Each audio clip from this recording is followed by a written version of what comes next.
Hi friends, welcome to Tamil life travel. நம்ம இன்றைக்கி சாஃப்டான ரவா கேசரி எப்படி செய்கிறதுன்னு தான் பார்க்க போகிறோம்.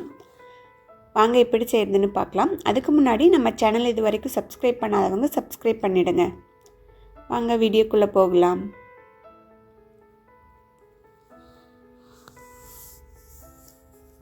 ரவா கேசரி செய்ய ஃபஸ்ட்டு முந்திரி திராட்சையை வறுத்து எடுத்துக்கலாம். அதுக்கு கடாயில் 2 டீஸ்பூன் அளவுக்கு நெய் சேர்த்துக்கிறேன். நெய் சூடான உடனேயும் முந்திரி சேர்த்துக்கலாம். நான் ஒரு 10 முந்திரி பருப்பு சேர்த்துருக்கேன். முந்திரி லைட்டாக செவந்ததுக்கப்புறம் இது கூட திராட்சை சேர்த்துக்கலாம்.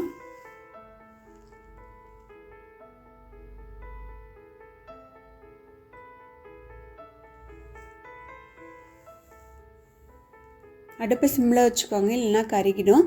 முந்திரி திராட்சை இந்த அளவுக்கு வறுத்ததுக்கப்புறம் நம்ம இதை எடுத்த ஒரு பிளேட்டுக்கு மாற்றிக்கலாம். அடுத்து அதே நெய்யில் 1 கப் அளவுக்கு ரவை சேர்த்துக்கலாம். அடுப்பை சிம்மில் வச்சுட்டு ரவையை நல்லா வறுத்து எடுத்துக்கலாம். ரவை கலர் மாறிடக்கூடாது. நல்லா சூடான உடனே நம்ம இறக்கிடலாம்.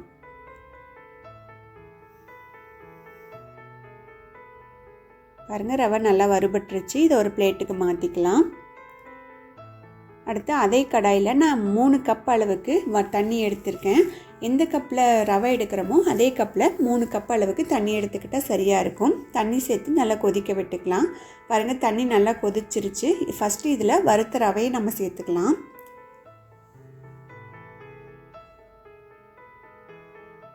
ரவையை சேர்த்துட்டிங்க அப்படின்னா கைவிடாமல் கிளறி விட்டுக்கிட்டே இருக்கணும். நம்ம ரவையை ஆல்ரெடி வறுத்துருக்கோம். அதிகமாக கட்டி எதுவும் விழாது. இருந்தாலும் நம்ம கிளறி விட்டுக்கிட்டே இருக்கணும்.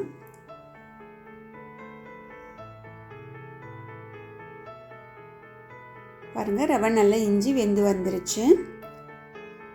இப்போ நம்ம சர்க்கரை சேர்த்துக்கலாம். நான் 1 கப் அளவுக்கு ரவைக்கு 1 கப்பு சர்க்கரை சேர்த்துக்கிறேன். இது இந்த அளவுக்கு எடுத்துக்கிட்டிங்க அப்படின்னா சுகர் மீடியமாக இருக்கும். அதிகமாக சுகர் சேர்த்து சாப்பிடுவீங்க அப்படின்னா இன்னும் கொஞ்சம் கூட சர்க்கரை சேர்த்துக்கலாம்.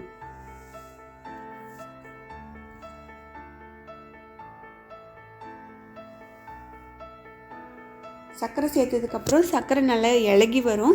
அப்போ கட்டி விழுற மாதிரி இருக்கும். நம்ம இது போல் கைவிடாமல் கிளறி விட்டுக்கிட்டே இருந்தோம் அப்படின்னா கட்டி எதுவுமே விழாது.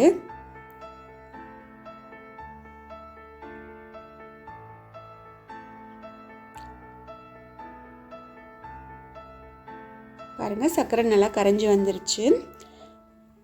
இப்போ 1/4 டீஸ்பூன் அளவுக்கு ஏலக்காய் பவுடர் சேர்த்துக்கிறேன். அது கூடவே நம்ம வறுத்து வச்சுருக்க முந்திரி திராட்சையை சேர்த்துக்கலாம். இதை சேர்த்து ஒரு தடவை நல்லா கலந்து விட்டுட்டு நம்ம இதில் நெய் சேர்த்துக்கலாம். 2 டீஸ்பூன் அளவுக்கு நெய் சேர்த்துக்கலாம். நம்ம எந்த அளவுக்கு நெய் சேர்க்குறோமோ அந்த அளவுக்கு கேசரி நல்லா சாஃப்டாக இருக்கும்.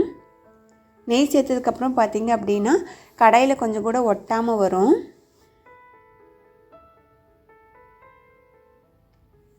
அடுத்து நான் இதில் ஃபுட் கலர் ஒரு ட்ராப் சேர்த்துக்கிறேன். உங்களுக்கு பிடிக்கும் அப்படின்னா சேர்த்துக்கலாம், இல்லைன்னா இதை ஸ்கிப் பண்ணிடலாம். இந்த ஃபுட் கலருக்கு பதிலாக குங்குமப்பூ சேர்த்துக்கிட்டாலும் நல்ல கலர் கொடுக்கும்.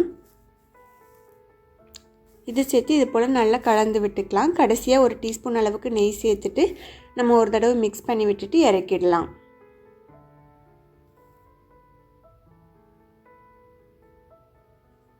இப்போ சூப்பரான ரவா கேசரி ரெடி ஆயிடுச்சு. பாருங்கள், பாத்திரத்தில் நல்லா ஒட்டாமல் உருண்டு வருது.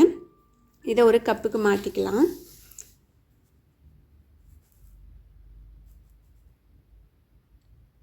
கேசரி நல்லா சாஃப்டாக சூப்பராக இருக்குது. இது எவ்வளோ நேரம் ஆனாலும் அந்த சாஃப்ட்னஸ் குறையாது, கெட்டியாகாது, அதே மாதிரி தான் இருக்கும். நம்ம அதிகபட்சம் ஒரு 10 மினிட்ஸ்லேயே இந்த கேசரி செஞ்சிடலாம். இதை ஒரு பிளேட்டுக்கு மாற்றி காட்டுற பாருங்கள், கொஞ்சம் கூட ஒட்டாமல் சூப்பராக வரும்.